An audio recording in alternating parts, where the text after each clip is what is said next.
చూసిరా కమిషన్ల కోసం వీళ్ళు ఎట్లా కొనబోతా ఉన్నారు ఏం కథ అనేది 5 రూపాయల యూనిట్ ఉంటే 20 రూపాయల యూనిట్ కొన్నారు అట్లా పెట్టుకున్నారు వీళ్ళు ఈ రకంగా తెలంగాణ ప్రజలారా మనని మొత్తం లూడి చేసింది ఈ ముఠా నేను ఎప్పుడు చెప్పిన ఈ మాట 4 సంవత్సరాల క్రితం ఈయన కరెంటు దోపిడీ మీద ఎపిసోడ్ చేసిన కాళేశ్వరం కథ వ్యవహారం అంతా మీరు ఒకసారి వీలైతే అది చూసుకోండి అన్ని ఒకసారి చూడండి మీకు కంప్లీట్ గా పిక్చర్ అర్థమవుతుంది ఏం చెప్పినాం అనేది వీళ్ళు ఎట్లా దోషిరు అనేది రూపాయిన్నరకు దొరికేటువంటి కరెంటును 9 రూపాయలు పెట్టి కొనుక్కొస్తాడు ఎవడన్నా అంగట్ల టమాటా 10 రూపాయల కిలో దొరికేది ఉంటే 100 రూపాయల కిలో కొనుక్కొస్తాడు ఎవడన్నా ఇక కరెంటు గట్లే కొనుక్కొచ్చి గిట్ల చేసిరు అన్నట్టు మొత్తం సర్వనాశనం కేసీఆర్ ప్రభుత్వం పుణ్యం అంటూ విద్యుత్ సంస్థలన్నింటిపై ఏకంగా 1.14 లక్షల కోట్ల భారం మోపింది ఈ పాపమంతా అప్పటి సీఎం కేసీఆర్ తో పాటు విద్యుత్ శాఖ మంత్రి జగదీశ్వర్ రెడ్డిదే అని చెప్పడంలో ఎలాంటి సందేహం లేదు ఎందుకంటే డిమాండ్కు తగిన విద్యుత్తును ఉత్పత్తి చేయకుండా ఆర్భాటాల కోసం 24 గంటల ఉచిత విద్యుత్ అంటూ ప్రజల నెత్తి మీద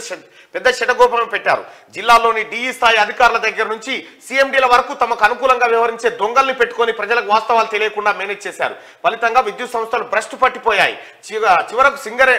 చివరకు పంపిణీ చేసిన కరెంటుకు సైతం ప్రభుత్వ సంస్థలు వినియోగదారుల నుంచి బిల్లులు వసూలు చేయడంలో బీఆర్ఎస్ ప్రభుత్వం ఘోరంగా విఫలమైంది మరోవైపు విద్యుత్ ఉత్పత్తి ప్రాజెక్టు నిర్మాణాల పేరుతో అసలు ఏం జరిగిందో వారికైనా స్పష్టత ఉందో లేదో వారికే తెలియాలి డిమాండ్ తగ్గ ఉత్పత్తి ఏ రోజు చేయలే ప్రజలారా మీకు ఒక్కసారి నేను క్లియర్ గా వివరించే ప్రయత్నం చేస్తా ఈ విద్యుత్ కు సంబంధించి ఎందుకంటే ఇవాళ శ్వేతపత్రం అనేది ఒకటి దుకాణం పెట్టిండు కదా చెమటపత్రం అట చెమట ఒడిసిరట అయ్యా కొడుకులు ఇప్పుడు కేసీఆర్ 24 గంటల కరెంట్ అన్నాడు ఉచిత కరెంట్ ఇంకా దీని పేరు ఈ ఉచిత కరెంట్ అంటే ఏంది ఉచిత కరెంట్ అంటే ప్రభుత్వము రైతులు ఇటు డిస్కంలు ఇవి కదా అంటే ఉచిత కరెంట్ అంటే ఏంది ప్రభుత్వము ఈ డిస్కంల దగ్గర ప్రభుత్వం కరెంటు కొని కరెంటుకి అయ్యే పైసలన్నీ డిస్కంలకు కట్టి ఈ కరెంటును రైతులకు ఇస్తే ఇది ఉచిత కరెంటు కానీ కేసీఆర్ ఆడిన డ్రామా ఏంటంటే ఈ ఉచిత కరెంటు స్కీమ్ స్టార్ట్ చేసినప్పటి నుంచి డిస్కంల దగ్గర కరెంటు తీసుకుండు కానీ వాళ్ళకి పైసలు కట్టలే అది డిస్కంల దగ్గర కరెంటు తీసుకుండు కానీ వాళ్ళకి పైసలు కట్టలే ఇప్పుడు ఏమైంది అది 81,000 కోట్ల రూపాయలు అప్పులు అయినాయి కదా ఇవన్నీ ఇప్పుడు ఏమంటుండు కేసీఆర్ దిగిపోయి ఇవి ఎవరు కడతారా అని చెప్పి డిస్కం అడిగితే ఇల్లు కడతారు రైతులు కడతారని చెప్పిండు వీళ్ళకే ఇచ్చినాం తాగినోడు కడతాడు తాళ్ళ పన్ను వాళ్ళే కడతారు మేమెందుకు కడతామని పోతుండే ఇప్పుడు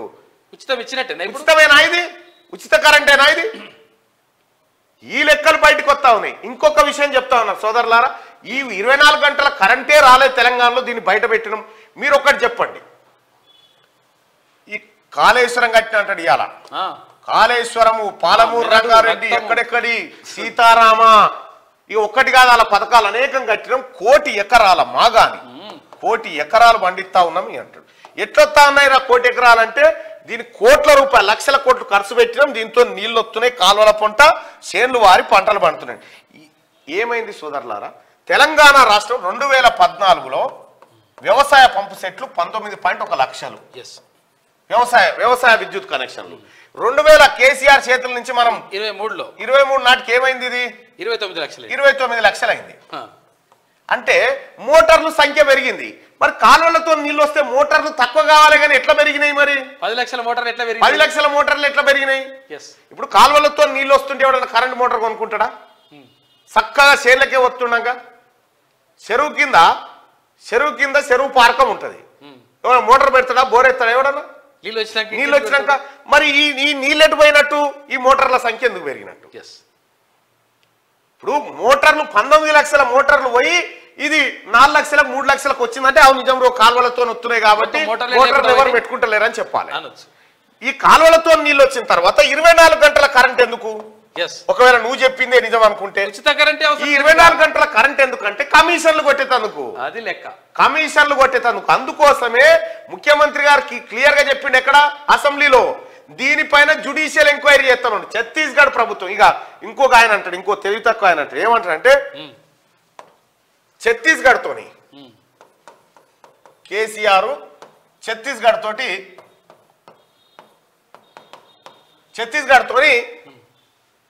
ఒప్పందం చేసుకుండు. ఆ ఒప్పందం సంగతి ఏం దొరికేనా ప్రజలారా?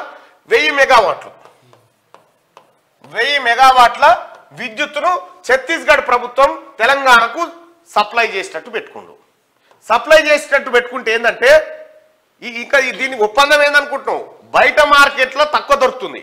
బయట మార్కెట్లో 2.5-3 రూపాయలకే యూనిట్ దొరుకుతుంటే ఈడికి పోయి 9 రూపాయలకు కొనుక్కొచ్చిండు. అది ఎందుకు? వీళ్ళతోని ఒప్పందం చేసుకొని ఇక్కడ కమిషన్లు కొట్టేందుకు కేసీఆర్ కుటుంబం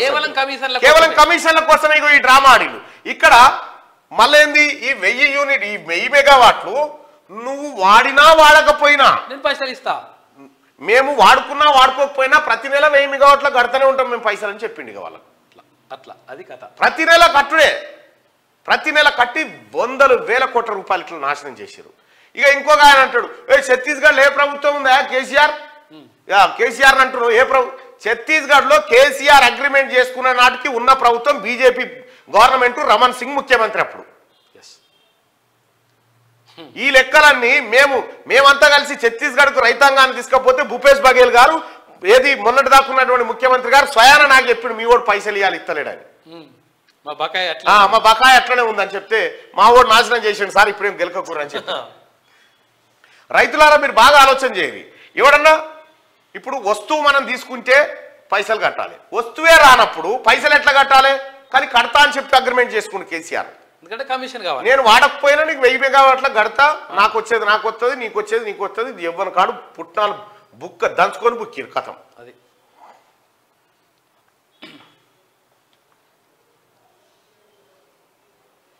ఇది ఇప్పుడు వాస్తవానికి ఏం జరగాల్సిందే, దాదాపు 81,000 కోట్ల రూపాయలు కదా, 81,000 కోట్ల రూపాయల అప్పు ప్లస్ ఇవన్నీ కలిపితే 1,13,000 కోట్లు అనుకుంటా. ఇవన్నిటితోని మనం కొత్తగా విద్యుత్ తయారు చేస్తే మనకు శాశ్వతంగా ఉండేటి కదా, ఎప్పటికి ఉండేటి కదా. అవి చేయలే. అవి చేస్తేందుకు భద్రాద్రి థర్మల్ పవర్ ప్లాంట్ పెడితే ఏమైంది, ఆడ ఈ బొగ్గు ఈయన ఇండియా బుల్స్ కంపెనీ ఆ 3rd జనరేషన్ సంబంధించినటువంటి కోమటిరెడ్డి వెంకటరెడ్డి గారు చెప్పారు అసెంబ్లీలో, ఆ చెడిపోయిన సమాన్ తోటి ఆడ గడతా అని పోయిండు. ఇండియా బుల్స్ దగ్గర కమిషన్లు కొట్టిండు, ఇటు ప్రభుత్వం దగ్గర కొట్టిండు, అన్నిట్లలో కొట్టిండు. కొట్టిన తర్వాత ఈయన కొత్తగా విద్యుత్ ఉత్పత్తి చేయకపోగా ఇప్పుడు ఆ థర్మల్ పవర్ ప్లాంట్ దేంతో నడుతుంది అనుకుంటారు? జపాన్ ఈ బొగ్గు కాదు, మన సింగరేణి బొగ్గుతో కరెంట్ కాదు, అది జపాన్ బయట దేశాలకి ఏం రావాలి. అటువంటి సామర్థ్యం కథ పెట్టిండు దుకాణం సారు, బాగా కాస్ట్లీ.